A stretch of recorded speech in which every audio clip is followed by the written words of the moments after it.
ಹಾಗಲ್ಲ, ಇಲ್ಲಿ ವಿಳಂಬದ ಪ್ರಶ್ನೆ ಬರೋದಿಲ್ಲ. ಇರೋ 34 ಸೀಟ್ನಲ್ಲಿ ಈಗ ನಾನೇ ಬಹಳಷ್ಟು ಅನುಭವ ನನಗೆ ಇದೆ, ನಾನೇ ಇದ್ದೀನಿ ಅಂತ ಹೇಳಲಿಕ್ಕೆ ಬರೋದಿಲ್ಲ. ಸೊ ಪ್ರತಿಯೊಬ್ಬರನ್ನು ಕೂಡ ಸಮಾಧಾನ ಮಾಡಬೇಕಾಗುತ್ತೆ. ಸಿಎಂ ಅವರೇ ಇದಾರೆ ಬಿಡಿ, ಎದಕ್ಕೆ ಬೇಕು? ಅಷ್ಟೊಂದು ಚೆನ್ನಾಗಿ ಕೆಲಸ ಮಾಡ್ಕೊಂಡು ಹೋಗ್ತಾರೆ. ಸಿಎಂ ಅವ್ರಿಗೆ ನಾವು ಶಕ್ತಿಯನ್ನ ತುಂಬುವಂತ ಕೆಲಸ ನಾವು ಮಾಡ್ತೀವಿ.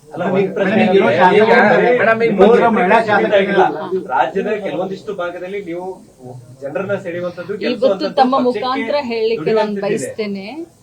ಇನ್ ಮುಂದೆ ಕೂಡ ಲಕ್ಷ್ಮೀ ಹೆಬ್ಬಾಳ್ಕರ್ ಬರೀ ಬೆಳಗಾವಿ ಗ್ರಾಮೀಣ ಕ್ಷೇತ್ರ ಆಗ್ಲಿ ಅಥವಾ ಬೆಳಗಾವಿ ಜಿಲ್ಲೆಗೆ ಅಷ್ಟೇ ಸೀಮಿತ ಆಗಿರೋದಿಲ್ಲ.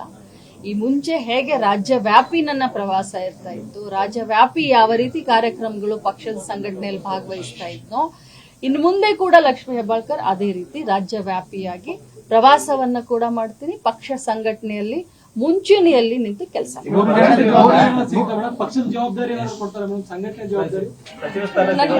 ನೀವೇನ್ ಕೇಳಿದ್ರು ಕೂಡ ನಾನ್ ಪಕ್ಷದ ಶಿಸ್ತಿನ ಸಿಪಾಯಿ. ಅವ್ರು ಏನ್ ಜವಾಬ್ದಾರಿ ಕೊಟ್ಟರು ಮಾಡ್ತೀನಿ. ಆದ್ರೆ ನನಗೆ ಏನು ಕೂಡ ಅದರ ಕಲ್ಪನೆ ಇಲ್ಲ, ಯಾಕಂದ್ರೆ ನನಗೆ ಅದ್ರ ಬಗ್ಗೆ ಏನು ಗೊತ್ತಿಲ್ಲ. ಮೇಡಮ್, ಇವಾಗ ಸೈಲೆಂಟ್ ಆಗಿದ್ದೀರಿ ಮೇಡಮ್. ಅದನ್ನ ಹಿಂದಕ್ಕೆ ನೀವು ಮಂತ್ರಿ ಬೆಳಗಾವಿ ಬಂದಾಗ ನನ್ನ ಮೌನ ಒಂದು ವೀಕ್ನೆಸ್ ಅಲ್ಲ ಅನ್ಕೊತಿದ್ರಿ. ಈಗ ಯಾಕೋ ಈ ಸಂದರ್ಭ ಅದಲ್ಲ, 2 ತಿಂಗಳು ಆ ಮಾತನ್ನ ಈಗ ಇದು ಸಂದರ್ಭ ಅಲ್ಲ, ಇದು ಸೂಕ್ತ ಸಂದರ್ಭ ಅಲ್ಲ. ಈಗ ನಾನು ಆ ರೀತಿ ಬಿಟ್ರೆ ಅದು ಡೈರೆಕ್ಟ್ ಆಗಿ ನಾನು ಹೈಕಮಾಂಡ್ಗೆ ನಾಯಕತ್ವಕ್ಕೆ ಮಾತಾಡ್ದಂಗಾಗುತ್ತೆ. ಈ ಸಂದರ್ಭ ಆ ಡೈಲಾಗ್ಗೆ ಸಾಧ್ಯನೇ ಇಲ್ಲ ರೀ. ಪಾಪ ಯಾರು ಇಲ್ಲ, ಯಾರ್ಯಾರು ಇಲ್ಲ. ನಮ್ಮ ಜಿಲ್ಲೆಯವರು ಇಲ್ಲ, ಹೊರಗಡೆಯವರು ಇಲ್ಲ, ಪಕ್ಷದ ಒಳಗಡೆಯವರು ಇಲ್ಲ. ಅನಿವಾರ್ಯತೆ ಪ್ರತಿಯೊಬ್ರು ಕೂಡ ಬಹುಶಃ ನಾನು ಮಂತ್ರಿ ಮೊದಲನೇ ಇದ್ರಲ್ಲೋ ಅಥವಾ 2ನೇ ಇದ್ರಲ್ಲೋ ಆಗಿದ್ರೆ ಇಷ್ಟು ಇದನ್ನ ಮಾಡ್ತಾ ಇರ್ಲಿಲ್ಲ. ಪ್ರತಿಯೊಬ್ರು ನಮ್ಮ ಪಕ್ಷದವರು, ವಿರೋಧ ಪಕ್ಷದವರು ಬಂದು ನನಗೆ ಇವತ್ತು ಅವರ ಅನಿಸಿಕೆಗಳನ್ನ ಹೇಳ್ತಾ ಇದ್ದಾರೆ. ಈಗ ರಾಜ್ಯದ ಇತಿಹಾಸದಲ್ಲಿ ಮೇಡಮ್ ಎಲ್ಲಾ ಆಪ್ತರಿಗೂ ಅವಕಾಶಗಳನ್ನು ಕೊಡ್ತಾರೆ.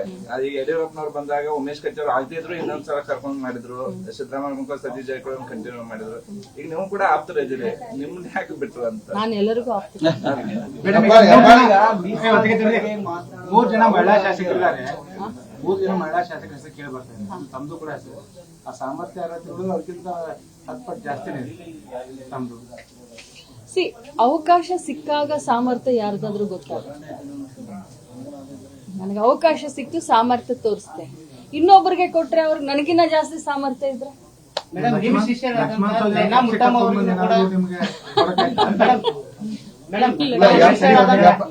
ರಾಜಕೀಯ ಶಿಷ್ಯರಾದಂತ ನಯನಾ ಮುಟ್ಟಮ್ಮ ಅವರಿಗೂ ಒಂದು ಅವಕಾಶ ಸಿಗ್ಬೇಕು ಅನ್ನೋದೊಂದು ಪಕ್ಷದಲ್ಲಿ ಚರ್ಚೆ ಆಗ್ತದೆ. ಅದೇನಾದ್ರೂ ಲಕ್ಷ್ಮೀ ಹೆಬ್ಬಾಳ್ಕರ್ ಇದನ್ನ ಆಗ್ತಾ ಇದೆ? ಖಂಡಿತ ಇಲ್ಲ ರೀ. ನಾನ್ ನೋಡಿ, ರಾಜಕಾರಣದಲ್ಲಿ ಬಾರದು ಬಪ್ಪದು, ಬಪ್ಪದು ತಪ್ಪದು. ರಾಜಕಾರಣದಲ್ಲಿ ನಾಯಕರಿಗೆ ಒಮ್ಮಿಲ್ಲ ಒಮ್ಮೆ ಸತ್ವ ಪರೀಕ್ಷೆ, ಅಗ್ನಿ ಪರೀಕ್ಷೆ ಇರುತ್ತೆ. ಆ ಸಂದರ್ಭದಲ್ಲಿ ನಮ್ಮ ತಾಳ್ಮೆಯಿಂದ ಇದ್ದು ಪಕ್ಷದ ಚೌಕಟ್ಟಿನಲ್ಲಿ, ಪಕ್ಷದಲ್ಲಿ ಶಿಸ್ತಿನಿಂದ ಇದ್ರೆ ಖಂಡಿತವಾಗ್ಲೂ ಆ ಒಂದು ಇದು ಕಟ್ಟಿಟ್ಟ ಬುತ್ತಿ ಅಂತ ಹೇಳಿ. 5,000 ಕೋಟಿ ಅಂದ್ರೆ ಎಲ್ಲಿ ಹೋಯ್ತು ಅಂತ ಹೇಳಿ ಒಂದು ಗಂಭೀರವಾದ ಆರೋಪ ಮಾಡ್ತಾರೆ. ಅದ್ರ ಬಗ್ಗೆ ಹೇಳೋದು, ನೀವೊಬ್ಬ ಕಡಿಮೆ ಆಗಿದ್ ನೋಡಪ್ಪ. ಯಾರು ಆರೋಪ ಮಾಡ್ತಾರೆ? ಸಂಜಯ್ ಪಾಟೀಲ್ ಅವರು ಮಾಜಿ ಶಾಸಕ. ನಾನು ಮೊನ್ನೆನೇ ಹೇಳಿದ್ದೀನಲ್ಲ, ಎಲ್ಲರೂ ನೀವು ನೋಡಿದಿರಲ್ಲ. 5,000 ಕೋಟಿ ಫೈನಾನ್ಸ್ ಡಿಪಾರ್ಟ್ಮೆಂಟ್ ಬಿಡುಗಡೆನೆ ಮಾಡ್ಲಿಲ್ಲ. ಮಾನ್ಯ ಆವತ್ತಿನ ಮುಖ್ಯಮಂತ್ರಿಗಳಾದಂತ ಸಿದ್ದರಾಮಯ್ಯನವರು ನಮ್ಗೆ 5,000 ಕೋಟಿ ಬಿಡುಗಡೆನೆ ಮಾಡ್ಲಿಲ್ಲ. ಯಾಕಂದ್ರೆ ಫೈನಾನ್ಸ್ ಮಿನಿಸ್ಟರ್ ಸಿದ್ದರಾಮಯ್ಯನವರಿದ್ರು.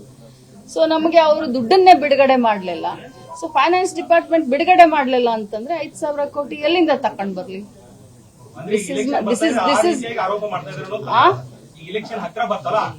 ನಾನಲ್ಲ, ಅವ್ರಿಗೆ ತಿಳುವಳಿಕೆ ಕಡಿಮೆ, ಅದಕ್ಕೆ ಆರೋಪ. ಈಗ ಹೆಬ್ಬಾಳ್ಕರ್ ಅಂದ್ರೆ ಪವರ್ಫುಲ್, ಹಠಮಾರಿ, ಕೊನೆ ಕ್ಷಣದಲ್ಲಾದ್ರೂ ಮಂತ್ರಿ ಆಗಿ ಬರ್ತಾರಂತೆ ನಿಮ್ಮ ಅಭಿಮಾನಿಗಳು ಈಗ ನಿರೀಕ್ಷೆಯಲ್ಲಿದ್ದಾರೆ, ನಂಬಿದ್ದಾರೆ, ವಿಶ್ವಾಸ ಇಟ್ಟಿದ್ದಾರೆ. ನಿಮ್ಮ ಅಭಿಮಾನಿಗಳಿಗೆ ಏನ್ ಹೇಳ್ಬೇಕು?